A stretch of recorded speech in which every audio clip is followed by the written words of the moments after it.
2024 में 18वीं लोकसभा के चुनाव समाप्त होने के बाद और एक बार फिर से एनडीए की सरकार बनने के पश्चात यह निश्चित हो चुका है कि एक बार फिर से मोदी ही देश के प्रधानमंत्री बनेंगे। लेकिन क्या आप जानते हैं कि देश के 1947 में स्वतंत्र होने के बाद भारत के प्रधानमंत्री का क्रम क्या रहा है? सर्वप्रथम प्रधानमंत्री कौन बना और उसका कार्यकाल कितना रहा? सबसे अधिक शासन किस प्रधानमंत्री ने किया और सबसे कम किसने? क्यों इंदिरा गांधी ने इमरजेंसी लगाई और क्यों अटल बिहारी की सरकार मात्र 13 दिन में गिर गई? चलो जानते हैं कि भारत के प्रधानमंत्री का क्रम किस प्रकार रहा। 1947 में देश के आज़ाद होने के बाद पंडित जवाहरलाल नेहरू को प्रधानमंत्री बनाया गया। भारत के अब तक के इतिहास में पंडित जवाहरलाल नेहरू सबसे अधिक प्रधानमंत्री के पद पर रहने वाले व्यक्ति हैं। उन्होंने 1947 से 1964 तक भारत सरकार का नेतृत्व किया। जवाहरलाल नेहरू भारत के प्रथम प्रधानमंत्री थे और स्वतंत्रता के पूर्व और पश्चात की भारतीय राजनीति में केंद्रीय व्यक्तित्व थे।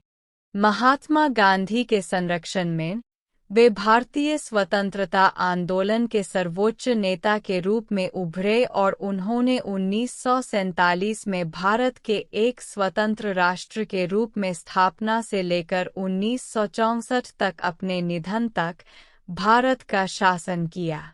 वे आधुनिक भारतीय राष्ट्र राज्य एक संप्रभु, समाजवादी, धर्मनिरपेक्ष और लोकतांत्रिक गणतंत्र के वास्तुकार माने जाते हैं। 1964 में पंडित जवाहरलाल नेहरू की मृत्यु के बाद गुलजारीलाल नंदा को भारत का कार्यवाहक प्रधानमंत्री के रूप में नियुक्त किया गया। ज्ञात रहे कि गुलजारीलाल नंदा ही सबसे कम शासन करने वाले प्रधानमंत्री हैं।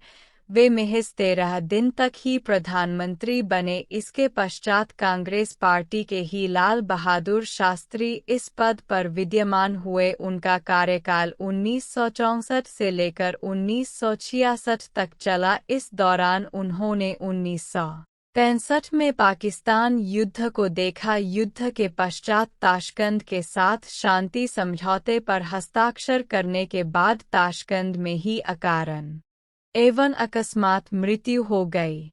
लाल बहादुर शास्त्री की मृत्यु होने के बाद एक बार फिर गुलजारीलाल नंदा को प्रधानमंत्री बनाया गया। फिर से उनका कार्यकाल मैच 13 दिन रहा। इसके पश्चात भारत की प्रधानमंत्री बनती है पंडित जवाहरलाल नेहरू की पुत्री इंदिरा गांधी।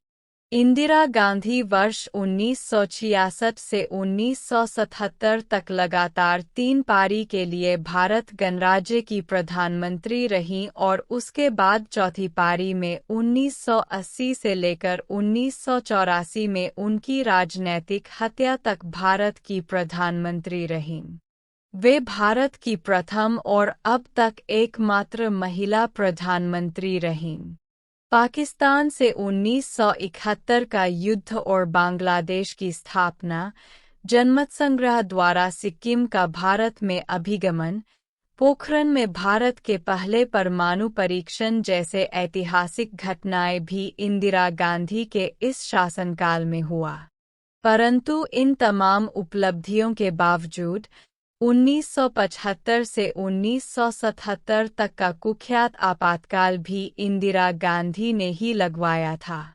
यह समय सरकार द्वारा आंतरिक उथल-पुथल और अराजकता को नियंत्रित करने हेतु उठाया गया कदम था।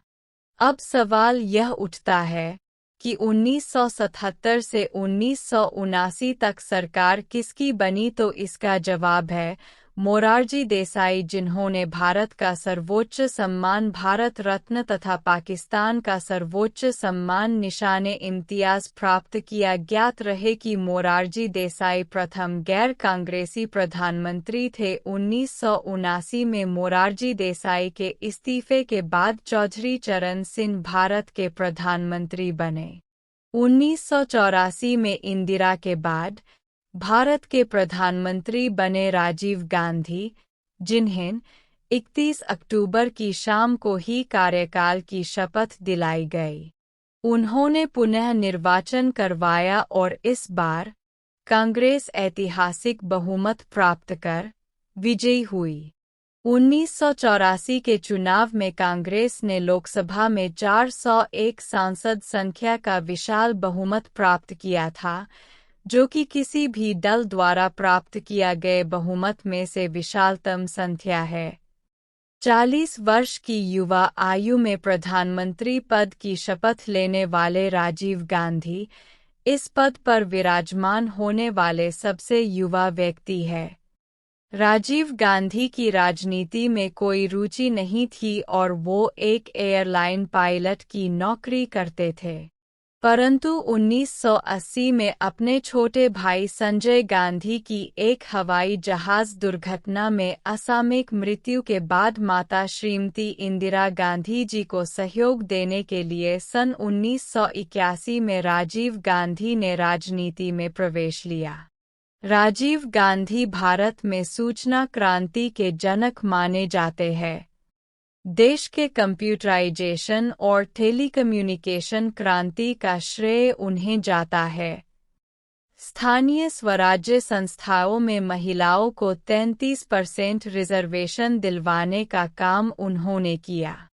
मतदाता की उम्र 21 वर्ष से कम करके 18 वर्ष तक के युवाओं को चुनाव में वोट देने का अधिकार राजीव गांधी ने दिलवाया।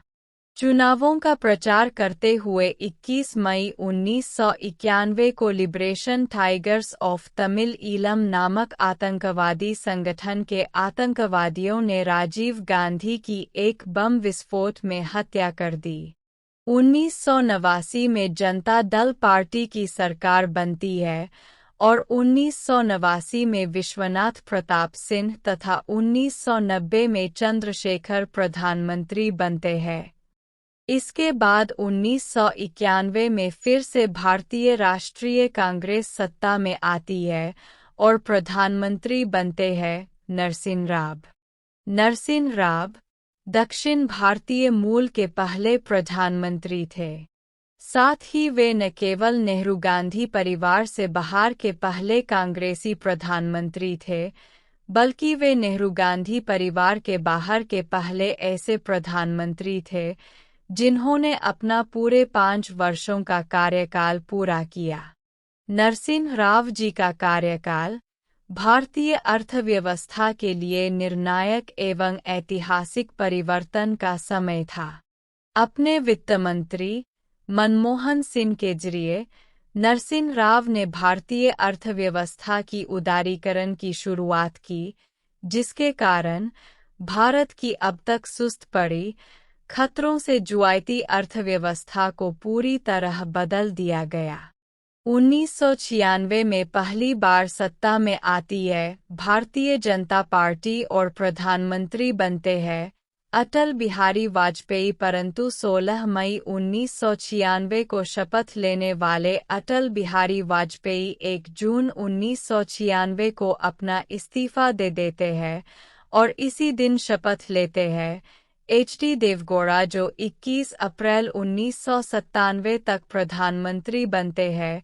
इसके बाद एक बार फिर जनता दल से ही इंद्र कुमार गुजराल प्रधानमंत्री की शपथ लेते हैं, जिनका कार्यकाल चलता है 19 मार्च 1998 तक। यदि 1996 से 1998 तक स्थिति देखें तो पता चलता है अटल बिहारी वाजपेयी, एच.डी. देवगौड़ा तथा इंद्र कुमार गुजराल अपना 5 साल का कार्यकाल पूरा नहीं कर पाए। 1998 में एक बार फिर भारतीय जनता पार्टी की सरकार बनती है और अटल बिहारी वाजपेयी प्रधानमंत्री बनते हैं। इस लोकसभा की विशेषता यह है कि अटल बिहारी वाजपेयी अपना 5 साल का कार्यकाल पूरा करते हैं। 1998 में निर्वाचित हुए प्रधानमंत्री अटल बिहारी वाजपेयी की सरकार ने कुछ अत्यंत ठोस और चुनौतीपूर्ण कदम उठाए। मई 1998 में सरकार के गठन के 1 महीने के बाद सरकार ने पोखरण में 5 भूतालिया परमाणु विस्फोट करने की घोषणा की। इन विस्फोटों के विरोध में अमेरिका समेत कई पश्चिमी देशों ने भारत पर आर्थिक प्रतिबंध लगा दिए, परंतु रूस, फ्रांस, खाड़ी देशों और कुछ अन्य के समर्थन के कारण पश्चिमी देशों का यह प्रतिबंध पूर्णतः विफल रहा। इस आर्थिक प्रतिबंध की परिस्थिति को बखूबी संभालने को अटल सरकार की बेहतरीन कूटनीतिक जीत के रूप में देखा गया। 2004 में यूपीए की सरकार बनती है और प्रधानमंत्री बनते हैं डॉक्टर मनमोहन सिंह। अपने राजनीतिक जीवन में मनमोहन सिंह ने आर्थिक उदारीकरण को उपचार के रूप में प्रस्तुत किया और भारतीय अर्थव्यवस्था को विश्व बाजार के साथ जोड़ दिया। डॉ मनमोहन सिंह ने आयात और निर्यात को भी सरल बनाया। डॉक्टर मनमोहन सिंह सन 2004 तथा 2009 में लगातार प्रधानमंत्री बनते हैं, परंतु 2014 में एनडीए को बहुमत मिलता है और प्रधानमंत्री बनते हैं नरेंद्र मोदी, जो वर्तमान में भी इस पद पर आसीन है।